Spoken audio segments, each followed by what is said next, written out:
नमस्कार दोस्तों, स्वागत है आपका अपने YouTube चैनल वीरेंद्र मलिया क्लासेस में।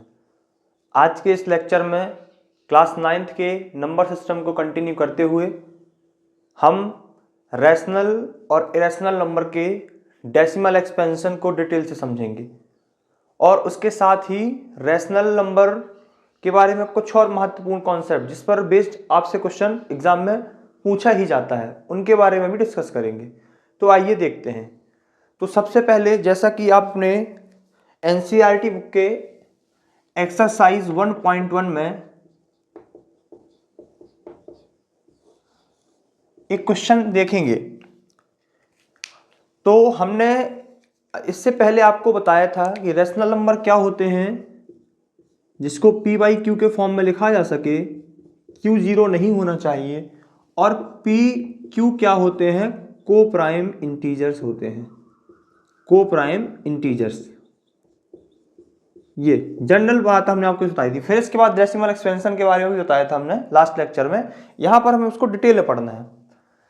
तो यहां पर एक क्वेश्चन आता है कि is zero a rational number, क्या जीरो एक रैशनल नंबर है, यदि है तो क्यों। ठीक है, तो यहां पे क्या हो जाएगा, देखिए हम लिखेंगे yes zero is a rational number, zero is a rational number because it can be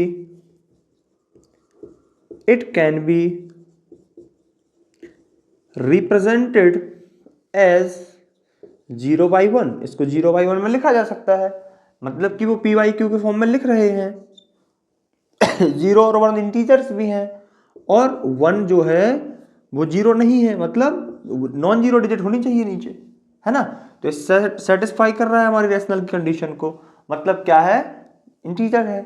कई बार हम गलती क्या कर देते हैं, आपको ये 0 याद रहता है लेकिन ये याद नहीं रह पाता कि नीचे बराबर नहीं होना चाहिए कि ऊपर। तो यहाँ पर हम 0 को कभी कभी रैशनल लिख देते जल्दबाजी में, समझ गए ना। तो आप 0 रैशनल नंबर है, बस नीचे 0 नहीं होना चाहिए। क्यों, इसका भी एक कहानी होता है। देखिए यदि नीचे 0 आ गया इसका मतलब नॉट डिफाइंड होता है मैथ में, मतलब ये चीज क्या है, डिफाइंड नहीं है, जिसको अपन इनफाइनिटी भी बोलते हैं, है ना, अनंत बोलते हैं। इसलिए ये भी एक कॉन्सेप्ट होता है, लेकिन आपको फिलहाल इतना याद रखना है ना, अपनी क्लास के पर्पस में, कि ये 0 रैशनल नंबर क्यों है। आप समझ गए होंगे कि 0 एक रैशनल नंबर है, इसको 0/1 के फॉर्म में लिखा जा सकता है, वेयर हमारा जो डिनोमिनेटर है 1 नॉट इक्वल टू 0 है, यानी कि Q हमारा नॉट इक्वल टू 0 है, मतलब हमारी रैशनल की कंडीशन को सेटिस्फाई कर रहा है, इसलिए 0 रैशनल नंबर है। समझ गए। अब एक और कॉन्सेप्ट बेस्ड क्वेश्चन वहां पे पूछा जाता है कि आपको 2 रैशनल नंबर देगा, 2 रैशनल नंबर देगा, कहेगा उनके बीच में 5 रैशनल नंबर, 4 रैशनल नंबर, ऐसे नंबर फाइंड करो। तो मान लीजिए हमने आपको 2 नंबर दिए 2 और 3, है ना। तो हम यहाँ पे क्या पढ़ रहे हैं, finding rational numbers, finding rational numbers between 2 rational number. मान लीजिए आपको कोई 2 रैशनल नंबर गिवन है, 2 रैशनल नंबर आपको गिवन है, उनके बीच में हम रैशनल नंबर्स कैसे पता करेंगे, कितने, मतलब आपको बताया जाएगा कि 5 रैशनल नंबर निकालिए, 4 निकालिए, 10 निकालिए, 14 निकालिए, ऐसे पूछे जाएंगे। तो मान लीजिए क्वेश्चन आपसे आया, आप यहां समझिए, एक ही क्वेश्चन काफी है। मान लीजिए हमने आपको क्वेश्चन दिया 2 and 3, 2 and 3, इसके बीच में आपको 5 रैशनल नंबर पता करने हैं। तो अब आपको लगेगा कि इसके देखिए 2-3 तरीके हैं, लेकिन हम आपको एक शॉर्टकट बताएंगे बढ़िया सा, मतलब जो आपके एग्जाम में भी आपको पूरा नंबर दे के जाएगा और कोई भी क्वेश्चन आ जाएगा, मतलब आपको रट्टा नहीं मारना, मेथड बस ध्यान रखनी है कि कैसे आपको लॉजिक लगाना है वहां पे, बस, है ना। तो देखिए एक तो इसका लॉन्ग टर्म प्रोसेस क्या है, देखिए एक लॉन्ग टर्म प्रोसेस इसको निकालने का क्या है। लॉन्ग टर्म प्रोसेस मतलब कि कोई भी क्वेश्चन आ जाए आप इसे लगाएंगे लेकिन बहुत लेंथी पड़ जाएगा। क्या होता है, कोई भी 2 रैशनल नंबर के, मान लीजिए A और B कोई 2 नंबर है, इनके बीच में आपको एक रैशनल नंबर निकालना, तो फॉर्मूला होता है A + B डिवाइडेड बाई 2। इसके बीच में एक रैशनल नंबर आपको मिल जाएगा। ठीक है, मान लीजिए अब यहां पर हम एग्जांपल समझते हैं 2 और 3 का। ठीक है, मान लीजिए 2 और 3 रैशनल नंबर है। ठीक है, तो अब इनके बीच में हमको निकालना कोई रैशनल नंबर, तो क्या आएगा, 2 + 3/2 यानी कि 5/2। मतलब ये 5/2 इसके बीच में आ गया, किसके किसके, 2 और 3 के। अब हमें इसके आगे नहीं जाना, अब आप क्या कर सकते, 2 और 5 के बीच में निकाल सकते, तो भी तो ओवरऑल 2 3 के बीच में आएगा, मतलब 2 + 5/2 एक नंबर आपको यहां से मिल जाएगा, दूसरा मिल जाएगा यहां से, तीसरा कहां से मिल जाएगा आपको, इन दोनों से, 5/2 + 3/2। फिर इन दोनों के जो आंसर आएंगे, मान लो उसका आंसर कुछ भी आया, यहाँ पे एक नंबर आएगा, मान लो यहाँ एक नंबर आएगा, यहाँ एक नंबर आएगा, कुछ भी, ठीक है, ये इनका जो सोल्यूशन होगा, फिर इन दोनों के बीच में आप यही कॉन्सेप्ट लगा देना, तो चौथा मिल जाएगा, इन दोनों के बीच में लगा देना या इन दोनों के बीच में लगा देना, मतलब आप कर सकते हैं, इसको निकाल सकते हैं। लेकिन ये मेथड बहुत ही टाइम कंज्यूमिंग और कैलकुलेटिव हो जाती है, ठीक है। दूसरी मेथड क्या है समझिए आप, सेकंड मेथड, जो कि आपको ऐसा नहीं है कि आप एकदम शॉर्टकट पढ़ेंगे उसको, एग्जाम में वो नंबर आपको देके जाती है, ठीक है। दूसरी मेथड है, आप क्या करें, जिन भी नंबर के बीच में आपको रैशनल नंबर फाइंड करना है, उनको आप ऐसा लिख लें, 2 और 3।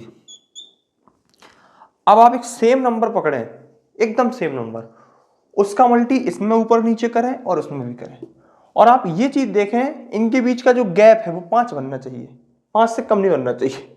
कैसे, मान लीजिए हमने 2 लिया, 2 का मल्टी ऊपर किया नीचे किया, यहां भी 2 का मल्टी ऊपर किया नीचे किया, क्यों, क्योंकि डिनोमिनेटर सेम करने पड़ते हैं।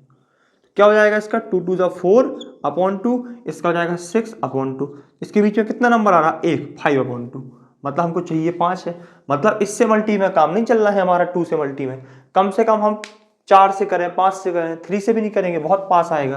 तो आपको एक वहां पे कैसा लॉजिक लगाना, देखिए आप मन में मल्टी कर लीजिए करिए, क्यों, क्योंकि नीचे का तो सेम रहना ही है, जैसे मान लो हमने यहाँ पर 3 लिया, 2 3 6 और 3 3 9, तो 6 और 9 आया, मतलब 7 8 बस आ रहा, 2 आ रहे, 5 ले रहे, 2 5 10, यहाँ 10 आ गया, यहाँ 15, तो 11 12 13 14 4 ही आ रहे, मतलब हम 6 लेके लिखते हैं, 6 का मल्टी ऊपर 6 का मल्टी नीचे, 6 का मल्टी ऊपर 6 का मल्टी नीचे, तो क्या हो जाएगा 12/6, और यहाँ क्या हो जाएगा 18/6।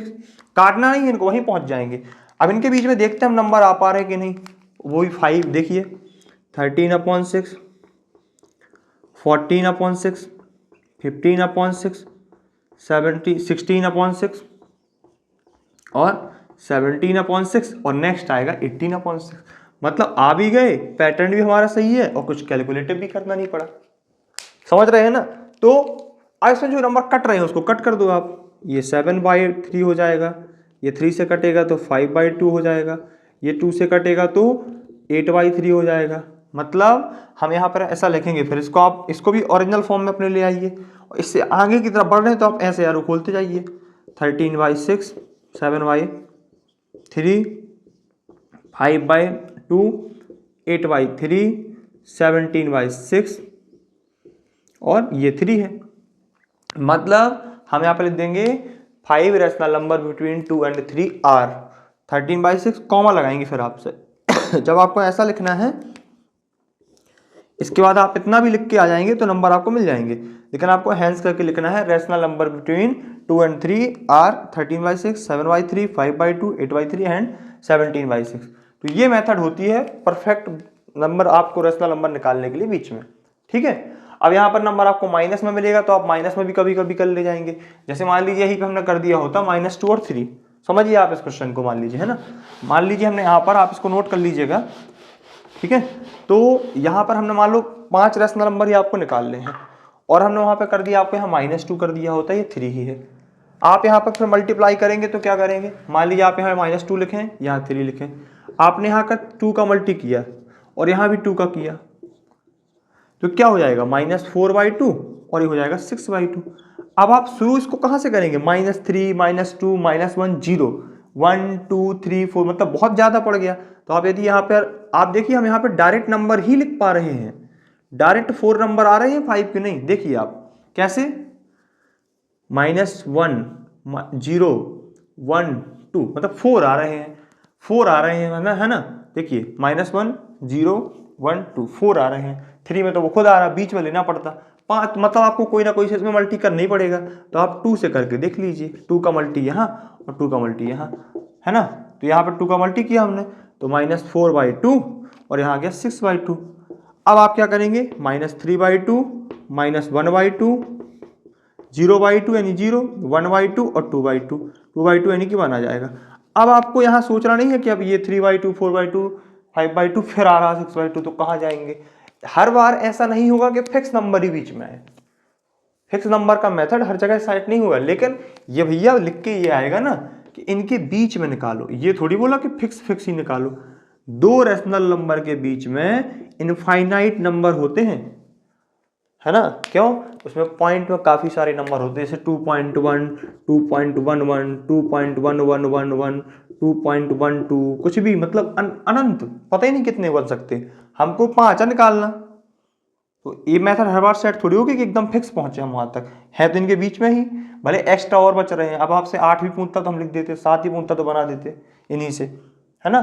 तो हर बार फिक्स, आपको ये नहीं सोचना कि जैसे पीछे वाले क्वेश्चन में एकदम फिक्स पहुंचे अपन 5/2 फिर आया था 6/5, जो भी आया था, यहाँ हर बार सेट नहीं होगा, लेकिन आए तो बीच में, है ना, तो आंसर तो हमारा ये होगा ही होगा। तो ये 5 रेशनल नंबर ही होंगे हमारे, बस ये एक्स्ट्रा छूट रहा 3/2, 4/2, 5/2 फिर आ रहा, तो वो भी हमारा आंसर है। आप पीछे के 5 ले लो, कहीं के भी 5 ले लो, बस ऑर्डर वाइज लेना, ये नहीं कि पहले ये लिखें फिर ये लिखें फिर वहां पहुंचे, समझ रहे हैं ना। तो यहां से क्या हो जाएगा, आप कोई भी दो नंबर के बीच में रेशनल नंबर इस मेथड से आसानी से पता कर सकते हैं, ठीक है। चलिए, अब आपका मतलब एक्सरसाइज 1.1 में जितने भी क्वेश्चन है ना, वो यहाँ पर आपके कवर हो गए। इसके बाद उस पर कुछ स्टेटमेंट वाइज क्वेश्चन आते हैं। Every whole number is natural number, every natural number is integers. तो आप इसको समझने के लिए आपको हमारा पिछला लेक्चर है जिसमें हमने आपको नंबर सिस्टम के बेसिक कॉन्सेप्ट्स, नंबर के टाइप्स बताए थे, आप उन पर जाकर उसको विजिट करिए, देखिए, आपको वो अपने आप स्टेटमेंट क्लियर हो जाएंगे। हमने उस पर बेस्ड 2-3 क्वेश्चन भी करवाए हैं पीछे, है ना। तो देखिए, अब हमको क्या करना है, डेसिमल एक्सपेंशन। तो डेसिमल एक्सपेंशन हम समझते हैं क्या होता है, इसका थोड़ा सा इंफॉर्मेशन हमने पिछले क्लास में दिया था आपको। देखिए, डेसिमल एक्सपेंशन, तो डेसिमल एक्सपेंशन का मतलब क्या है, समझिए बात को आप। हम रेशनल दोनों के बताएंगे। तो यहां पर आप देखते हैं, मान लीजिए हमने आपको दिया एक नंबर 5, देखिए हमने आप एग्जांपल समझाते हैं आपको। हमने आपको एक नंबर दिया 8/2, एक नंबर दिया हमने आपको 5/2 और एक नंबर हमने आपको दिया 1/3। ये तीनों के तीनों रेशनल नंबर है। और इरेशनल नंबर क्या होते हैं, इनकी पहचान भी समझिए, बिल्कुल हमने आपको बताया था। सिंपली आपको कुछ भी पता नहीं है तो आप याद रखें, जिन भी नंबर में रूट लगा है और ये रूट हट नहीं सकता किसी भी कारण से, वो इरेशनल होते हैं। सिंपली एकदम बिल्कुल, मतलब बिना कोई कॉन्सेप्ट के आपको रट्टा मारना है तो आप ऐसे ही समझ सकते हैं।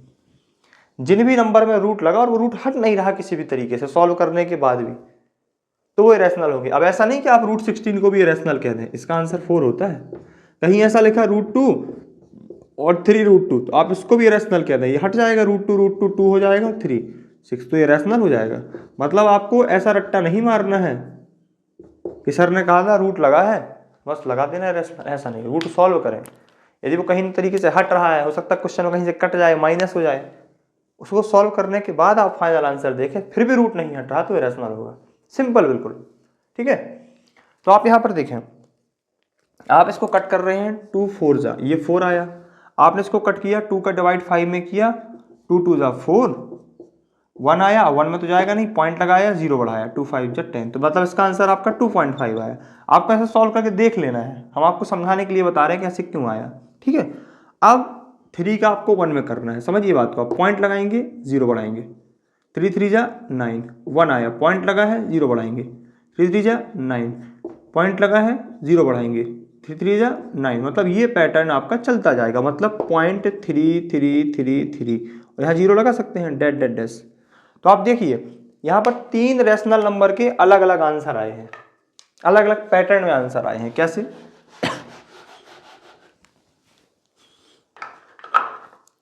इन दोनों केस में क्या हुआ, रिमाइंडर हमारा क्या हुआ, रिमाइंडर बिकम्स 0। इन दोनों केस में रिमाइंडर 0 हुआ है हमारा, भले ये पॉइंट के बाद हुआ है, ये डायरेक्टली हो गया, 2 4 जा 8, 8 में से 8 गए 0, कुछ नहीं बचा। इसका पॉइंट के बाद हुआ, इसमें रिमाइंडर 1 बना जा रहा है, मतलब इसमें क्या है, रिमाइंडर हमारा क्या है, 1 है, मतलब remainder does not become 0, remainder 0 नहीं हो पा रहा है। तो देखिए, जिसमें रिमाइंडर 0 हो जाए, कैसे भी हो जाए, भले वो पॉइंट के बाद हो जाए, उसको बोलते हैं टर्मिनेटिंग। क्या बोलते हैं? Terminating. Terminating decimal expansion. Terminating decimal expansion मतलब वो चीज एक्सपेंस हुई, पॉइंट पॉइंट में गई, लेकिन रुक गई वो कहीं ना कहीं जाके, भले वो 10 डिजिट के बाद रुके। और जिसमें नहीं होता है उसको बोलते हैं non terminating decimal expansion. Non terminating decimal expansion.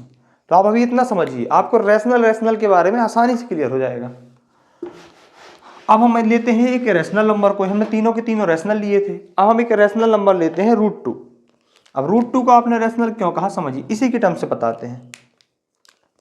तो √2 क्या होता है? Irrational number. कैसे? आप डेसिमल एक्सपेंशन समझिए √2 का। √2 की जो वैल्यू होती है 1.414 डैट डैट डैश 1.414। √2 की वैल्यू क्या होती है? 1.414 डैश डैश डैश। ऐसे। अब ये वैल्यू आती कैसे है इसको समझने, इसमें आपको लॉन्ग डिवीजन मेथड की जरूरत पड़ेगी। तो आपको फिलहाल कुछ रूट्स की वैल्यू आपको याद करनी पड़ेगी, है ना। लॉन्ग डिवीजन मेथड आपको जरूरत पड़ेगी इसमें। तो आपको क्या करना है वहां पर लॉन्ग डिवीजन मेथड की जरूरत में, मतलब इसको आपको अलग से एक लेक्चर पढ़ा दिया जाएगा। लॉन्ग डिवीजन मेथड में आपको एक अलग सा लेक्चर पढ़ा दिया जाएगा उसको समझाने के लिए। आपकी सिलेबस में जरूरत नहीं पड़ेगी, लेकिन आपको हम बता देंगे कि वैल्यू आती कैसे है, ठीक है। तो आप फिलहाल याद रखें √2 की वैल्यू 1.414 डैश डैश डैश। इसकी कोई गारंटी नहीं है कि आगे 414 414 414 ऐसा ही आएगा, वो रिपीट नहीं होगा। होगा तो कोई पैटर्न नहीं होगा उनमें, मतलब जैसे मान लो कोई ऐसा नंबर लिख दिया जाए, कहीं लिख दिया 3.732839772 ऐसे ऐसे कुछ भी, तो कोई आप पैटर्न डिटेक्ट नहीं कर पाएंगे। ऐसे कुछ आंसर आते हैं इनके रूट वाले नंबर्स के, यदि आप इनको सॉल्व करते हैं। और इसका आंसर आप देखें तो इसमें एक बात तो पक्की है कि ये नॉन टर्मिनेटिंग आते हैं, रुकेंगे तो नहीं, नॉन टर्मिनेटिंग। लेकिन एक चीज और इसमें एक्स्ट्रा ऐड हो गई, क्या? रिपीटिंग भी नहीं है ना। अब आप इसमें देखिए, इसमें एक चीज जोड़ें आप, ये क्या है? रिपीटिंग है,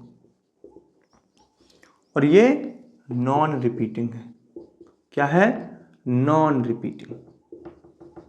नॉन रिपीटिंग, ठीक है, समझिए बात को आप। ये नॉन रिपीटिंग है, ये रिपीटिंग, नॉन रिपीटिंग है, ये रिपीटिंग है। बस यहीं से आपको, अभी पिछले लेक्चर में आपको बताया था कि आप ये याद कर लें तो ऐसा पता चल सकता है, लेकिन हमने आपको बताया कि नॉन रिपीटिंग टर्मिनेटिंग आते कैसे हैं, ठीक है। तो अब देखिए ये पूरा का पूरा रैशनल का है कॉन्सेप्ट, ये पूरा का पूरा रैशनल का है, और ये पूरा का पूरा इरेशनल का है। तो रैशनल नंबर का डेसिमल एक्सपेंशन टर्मिनेटिंग होता है, टर्मिनेटिंग नहीं रहेगा यानी नॉन टर्मिनेटिंग रहेगा तो रिपीटिंग रहेगा।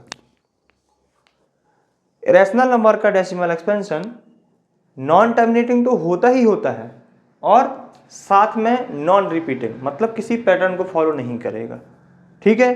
तो आपसे डेसिमल एक्सपेंशन के बेस्ड क्वेश्चन पूछे जाते हैं, लेकिन आपसे कोई ऐसा तुक्का पूछ ले, बताओ 1/17 का कितना होगा, एक क्वेश्चन है, 2/9 का कितना होगा, तो आपको घबराना नहीं है। आप ये देख के बता दें कि ये रैशनल है, रैशनल है मतलब ये तो होगा ही होगा। मान लो एग्जैक्ट डिवाइड नहीं जाएगा तो इन तीनों में से कोई होगा, वो ये नहीं होगा कि नॉन टर्मिनेटिंग, भले वो 10 नंबर के बाद रिपीट हो, लेकिन रिपीट ही होगा, है ना, क्योंकि ये रैशनल है। आई बात समझ में। तो यहां पर हमने क्या देख लिया, रैशनल और इरेशनल नंबर का कॉन्सेप्ट। अब हम नेक्स्ट लेक्चर में आपको इरेशनल नंबर को नंबर लाइन पर रिप्रेजेंट करना सिखाएंगे कि √2 को आप नंबर लाइन पर कैसे रखेंगे, क्योंकि उनकी वैल्यू तो फिक्स है नहीं, तब भी कैसे रखा जाता है। जैसे आपने 10 रिप्रेजेंट करना सीखा, 10/3 रिप्रेजेंट करना सीखा बड़ी छोटी क्लासों में। अब हम आपको √2, √8, √11 इनको आप कैसे रिप्रेजेंट करते हैं नंबर लाइन पर, तो आपको ये पढ़ाया जाएगा, ठीक है। तो आपको यहाँ पर शायद डेसिमल एक्सपेंशन क्लियर हो गया होगा। तो यदि आपको ये लेक्चर बहुत ही अच्छा लगा हो तो आप चैनल को सब्सक्राइब और वीडियो को लाइक शेयर करें। धन्यवाद।